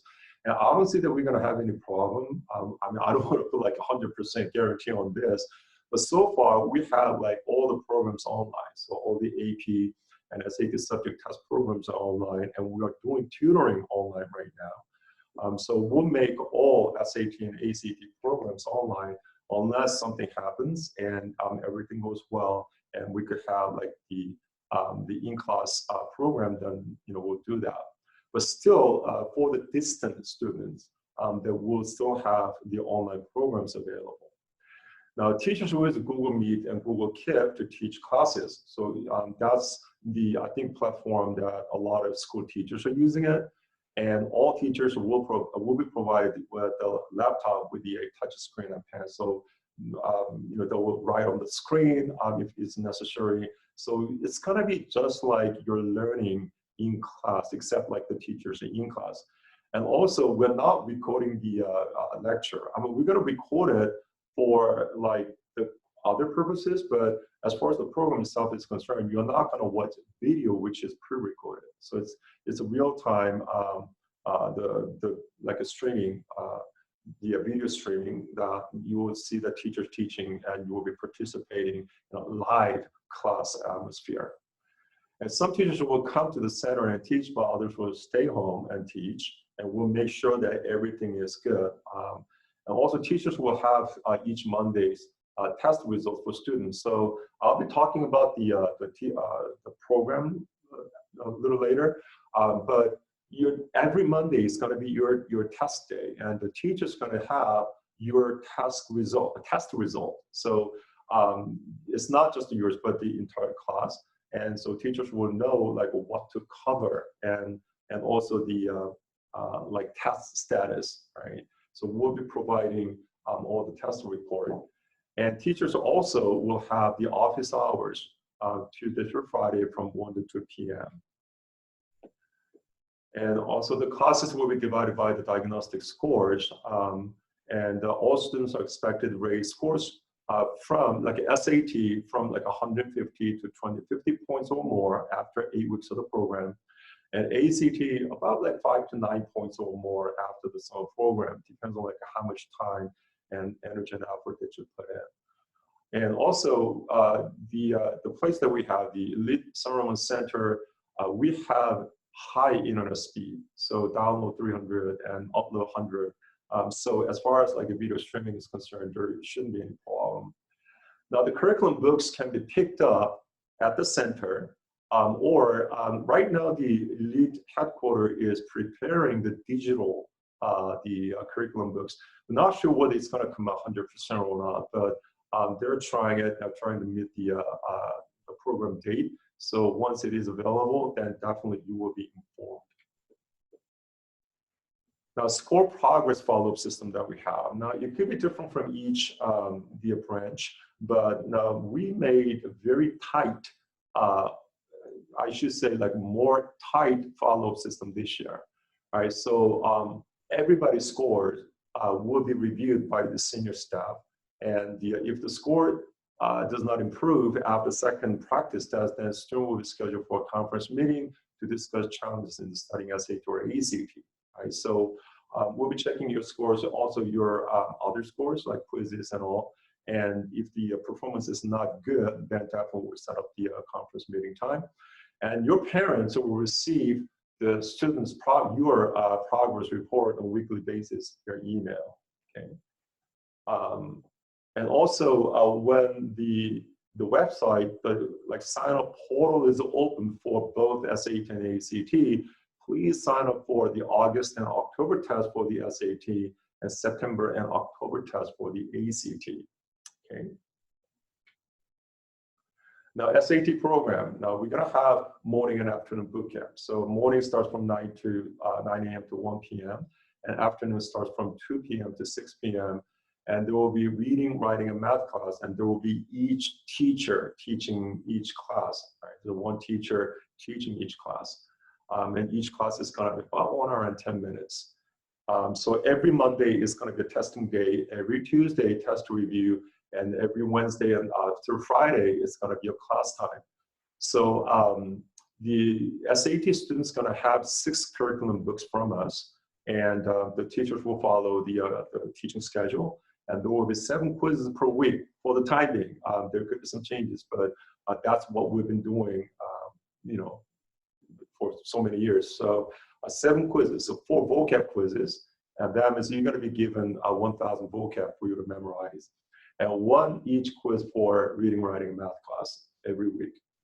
And there will be like 1.5 to 2 hours or more of homework each day. And there is a SAT 1500 plus class. Now this class is for the people whose math diagnostic test score is above 750. And that's because these guys are so good in math, they don't need math review. So there is no math class in this program. And instead of 5 days, now this class is going to be 3 days per week. So you have choice between Monday, Wednesday, Friday, or Monday, Tuesday, Thursday. And the program is going to be in the afternoon. So it's going to be 2 to 6 p.m. If there is any change in program time, then we'll let you know. And there is no quiz, right? And 2 or more hours of homework will be given each day. Okay, so that's 1500 plus. Now ACT, same thing as the SAT. Now the ACT, we only can offer it in the afternoon. So that's going to be 2 to 6 p.m. And there's a reading, English reading, math, science class, and each class is going to be about 55 minutes. Okay, and one teacher is going to teach for both the reading and writing. I'm reading in English, and another teacher will be teaching for math and science. And so same thing, Monday is a testing day, and Tuesday test review, and Wednesday through Friday, that's going to be your class time. And I don't know how many curriculum books that you're going to have for the ACT class this year, because we were informed that they're working on different the curriculum material. But if it is not, then it's going to be one thick the curriculum book that you're going to have. And also there will be like 12 hours or more of homework each day. And we are considering giving you quizzes too. So it's not 100% guaranteed yet, but we're working on it right now. Now there is another SAT and ACT weekend class. Now I don't personally recommend this class if you're looking at like really high SAT scores or ACT scores. So the weekend, there's a definite disadvantage because it's only one-day program. So if you join this program, then both SAT and ACT, we're going to do the testing in the morning. It's a Saturday, by the way. And so that's 9 a.m. to 1 p.m. You're going to do testing. And afternoon, there's a class time. So that's 2 to 6. Now, most of your class time is going to be used for test review. So we're not going to have much time to do lesson teaching. So that's a big disadvantage that you're going to have. So the curriculum study is your responsibility. So there is no way that we can check like how you study. I mean, definitely we're going to have a conference meeting. I'll call the conference meeting with the SAT, ACT weekend students and try to check like how they're doing. But the weekend is going to be a lot less competitive and less rigorous. So it's going to be like hard for you to raise your scores if you join the weekend program. And another thing which is in progress right now is the application program. The reason that I'm introducing you is because now is really, really good time for you to sign up and we start working on your applications if you're a junior right now. So the application program that we have, we've helped like many students in the past, and they all got into like very good schools and they were satisfied. So all application procedures are thoroughly covered by professional counselors. So it's going to be mainly myself that will help the college application students. And so it will be like step-by-step procedure that I will do it together with the student. And will help you build up your resume for this summer. Let's say that if your GPA is not like really strong, or you're going to have to fill up a little bit more on your extracurricular side, then we'll definitely make some suggestions for you to do. And we'll help you choose the right colleges with the right majors. Now that's going to take some time. So this is the right timing, I believe, for you to start like working on your colleges. And I'll ask you to come up with like 15 to 20 college list, and my team, based upon your resume and your transcript, we'll work on your college list and we'll get together and make the final decisions for the colleges that you're going to apply to. Personal essay coaching time, that will start sometime in July, right? So there will be personal essay coaching time with an essay coach, essay coaching expert. So it's going to be a one-on-one session. And we'll walk through every item in your applications together with highly experienced counselors. So until June, if you sign up now, I'll gather student information, which is transcript and student information on Google Drive, meaning that I'll share some files with you, and I will ask you to fill out the academic test and extracurricular information. And once, one more time, with that information, that we will work on your college list. And there's a student profile review. Another student information is your life timeline. And that's going to be really important for me to have in order for me to help you choose right essay prompts. So that is going to be one of the files that I'll be sharing with you in Google Drive or Google folder. And college and major choice, once again, you will go through all the choices together and we'll make a decision whether you should do early application or not, okay? And also I'll help you choose the essay prompts before I connect you with the essay coach, right? So I'll ask you to write the rough draft for the essay prompts that you choose. And when I do that with the students, they get frustrated because I reject them so many times because as I informed you before, it's not like an essay that you're writing for your AP Lang or your English class. So you'll be pretty, picky. And personal essay coach now, that's gonna start from sometime in July until December. So student will be assigned to one essay coach and it's gonna be one-on-one session. And personal application workshop, now that is gonna be from August to December. So I'll be meeting with the student and we'll be physically working on the applications. So it's gonna be one-on-one session, usually up to 1 hour or sometimes more than an hour. And we'll fill out the applications together. And I will give you some homework for you to do, like family info. We don't have to do it here, but you could do it at home. But the activity list, that's going to take a lot of time. So that also you need like professional help. That's I'll be spending a lot of hours with you working on the activity list, and also we'll do the essay review as you are still. You are working on your essays with your essay coach, but at time to time, I go into your the Google Drive or Google folder. I check your the essay progress. So if the essay doesn't sound good, then I contact you and also your essay coach, and we share the opinion so that we could help you write the better essay. Okay. All right, so the early applications should be, all the applications, not just the early, but all applications should be completed by like 7 or 10 days prior to the deadline. So the early applications, the deadlines are usually October and November 1st. And UC and CSU, that's November 30. And the USC scholarship application, that's December 1st. And the private, it all starts from like January 1st. Right? So we're gonna try to finish at least like 10 days before. And this is gonna be really important because especially the UCs, if you wait until the last minute to submit your application, there were some bad experiences because so many people waited until the last minute to apply or submit. On the 30th of November, right before midnight, the UC website collapsed. And those people who waited until the last minute to submit, they couldn't. And UC did not, they were not merciful. So those people who missed that, they couldn't apply to the UC. So definitely you're gonna have to submit at least like 10 days prior to the application deadline. So we have 3 different packages. So comprehensive package, we're gonna cover up to 10 colleges. All the UCs are considered as one college, and then you could do 9 other colleges. And the 20 hours of personal essay coaching time going to be provided. And we have premium package. The only difference is the number of colleges that we cover and also the number of essay coaching time.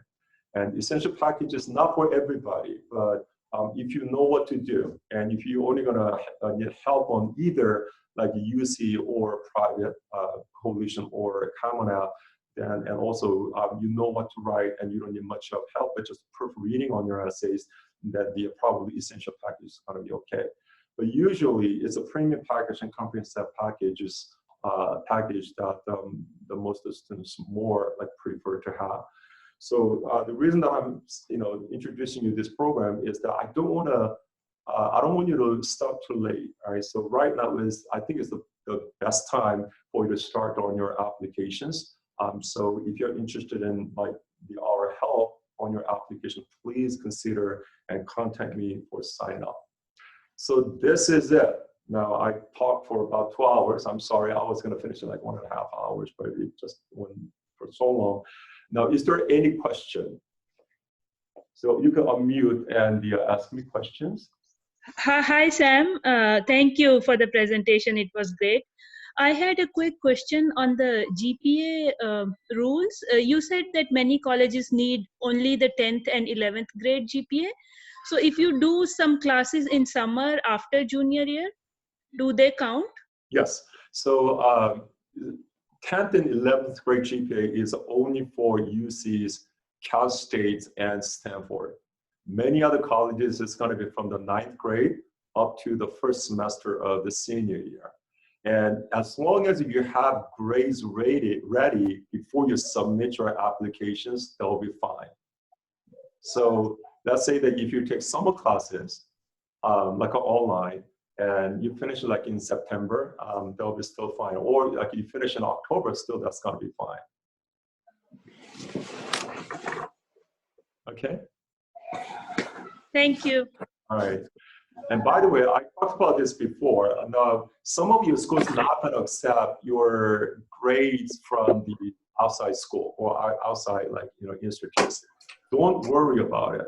So the classes that you do outside school, it does not have to be on your transcript, because when you apply to the colleges, you're going to submit all the transcripts from different like institutes or schools that you took classes from, and the college is going to collect all your transcript, and they're going to recalculate your GPA.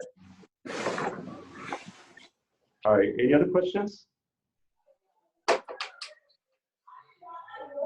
All right, so if you have any questions, you could email me the question, or we could meet online, the one-on-one, and I could, we could talk more about like in details on the any questions that you have.